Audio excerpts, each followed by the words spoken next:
Esta semana se cumplió un aniversario más del trágico asesinato del gran John Lennon.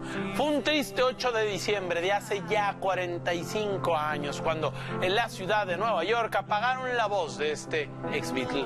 Hoy recordaremos al extraordinario personaje que marcó la historia de la música, porque recordar el asesinato de Lennon no es solamente un ejercicio de nostalgia, sino un recordatorio incómodo de cómo la violencia intenta silenciar a quienes imaginan, como John Lennon, un mundo distinto.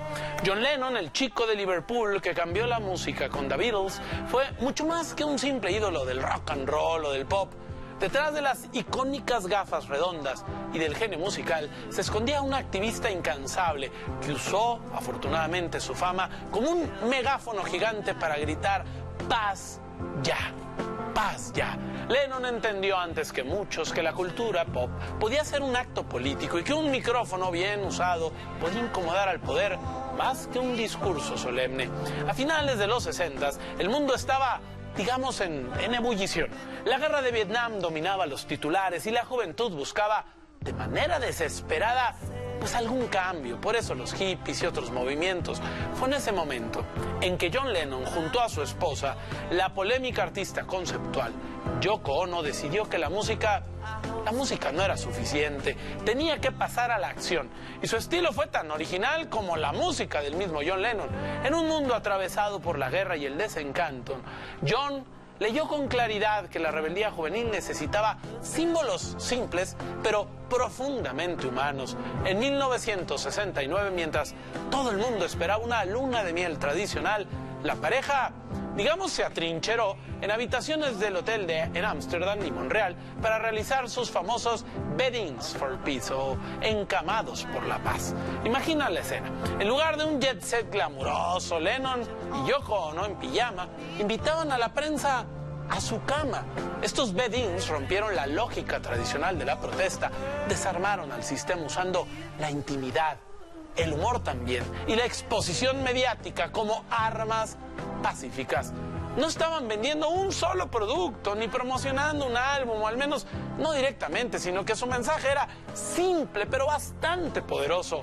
Quédate en la cama y exige paz. Era un performance de protesta que desarmaba con su sencillez y que se convirtió pues en un titular para todos los periódicos del orbe. Al negarse a vender algo, Lennon y Yoko Ono pusieron en evidencia que el mensaje, no el producto, podía ocupar el centro del espectáculo global. Pero su himno pacifista más resonante llegó con una canción, Give Peace a Chance, o Dale una oportunidad a la paz, compuesta e interpretada durante este Bed-In, encamados de Montreal. Esta rola se convirtió en la banda sonora del movimiento contra la guerra. Give Peace a Chance demostró que una consigna repetida, no muchas veces, sino colectivamente, puede convertirse en fuerza política cuando conecta con un deseo que es compartido. No era una canción compleja, era un canto muy fácil de corear, prácticamente un mantra que unía a miles de personas en las manifestaciones. La frase "All we are saying is give peace a chance", o todo lo que estamos diciendo es dale una oportunidad a la paz, se grabó en la conciencia popular. La sencillez del canto fue su mayor radicalidad. Cualquiera podía apropiarse de ese mensaje y hacerlo suyo en la calle. A lo largo de los años 70, a pesar de los problemas personales y las batallas con la política gabacha, John Lennon siguió utilizando su arte para la causa de la paz. Canciones, por ejemplo, como esta, como Imagine, no solo son éxitos, sino también manifiestos, con versos como imagina a toda la gente viviendo la vida en paz. Pintó esa frase, un panorama de cómo podría ser un mundo sin fronteras, sin codicia, ni religiones que nos dividan. Era prácticamente una utopía, pero una utopía bastante poética, ofrecida al mundo como una posibilidad real. Con Imagine, Lennon formuló una utopía que incomoda porque señala todo aquello que el orden establecido se niega a cambiar de sí mismo. El legado de John Lennon, más allá de sus hits inmortales, claro, es el de un hombre que demostró que la fama es una herramienta muy poderosa para el cambio social. Nos enseñó que a veces las ideas más revolucionarias se pueden compartir simplemente acostándote en la cama o cantando una rola bastante sencilla. Su legado confirma que la fama, lejos de ser neutra, obliga a elegir entre el comodísimo silencio o también el compromiso, que es bastante incómodo a veces. Concluyamos. Recordar es vivir, y en este caso es revivir a uno de los personajes más representativos de la cultura pop en el siglo pasado. Revivir a John Lennon. La muerte de John Lennon dejó un vacío que no llenan los homenajes ni las fechas conmemorativas como esta, porque lo que se perdió aquella noche fue una voz que insistía con terquedad poética en que otro mundo era posible. Otro mundo es posible.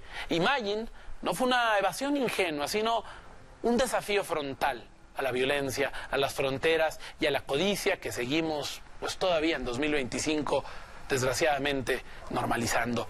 Lennon no pedía perfección, pedía imaginación.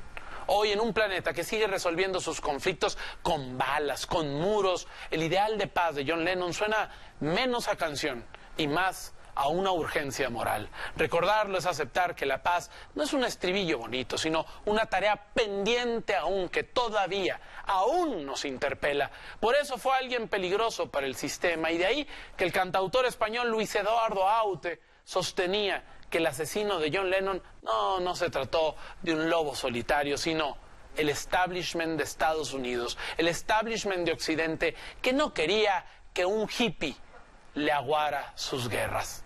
Se tenía que decir. Y lo dije.